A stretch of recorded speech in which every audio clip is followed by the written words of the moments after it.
This week on the bench, I'm going to tie you up the emerging carpet caddis. A lot of times fish want the fly sitting in that top surface film, and this fly accomplishes that. Make sure you have these materials ready before you tie the fly. We'll tie the fly on a size 14 dry fly hook. We'll use some 8/0 olive thread to tie with, some orange Antron dubbing for the shuck, some dark olive Antron dubbing for the body, some brown Zelon for the wing, and a small brown hackle for the hackle. To start the fly off, I've taken my olive thread and tied it on the hook. Now we're going to take a little bit of this orange dubbing, and don't take a whole bunch. You just want one little clump that you're going to tie in the back of the hook. And once we get it tied in, you're going to notice this dubbing falls apart very easily, which is a good thing. That's what we want. You're going to tie it in and then pull it apart and just keep pulling it.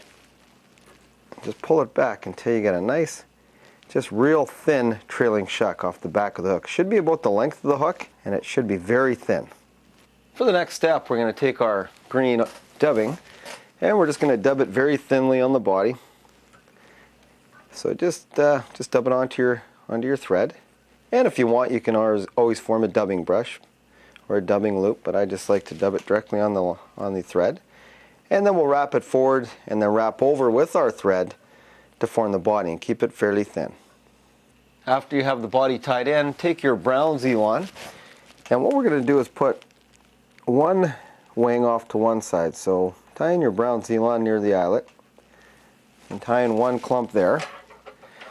Take a second clump and tie it in near the top of the hook, and then take a third clump and tie it in towards you, facing you a little bit, and that way you'll form a nice wing on the fly. The Zelon is fairly thin, so that's why I like to put in 3 clumps.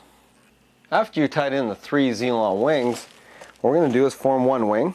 Obviously they're all put together, and we're going to cut it to length.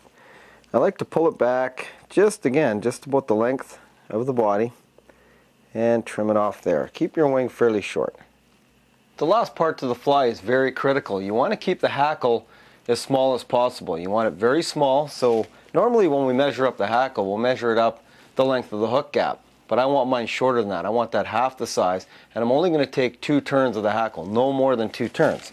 So let's tie it in near the eyelet.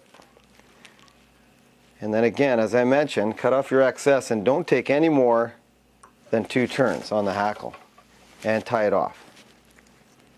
To complete the fly, we're going to whip finish the thread off, and then I like to take a little dab of head cement just to hold the thread all together. So that's the finished emerging carpet caddis. There's 2 patterns that I love to use on all the different rivers that I fish. One is the brown carpet caddis, and the second one is the emerging carpet caddis. They are great dry fly patterns.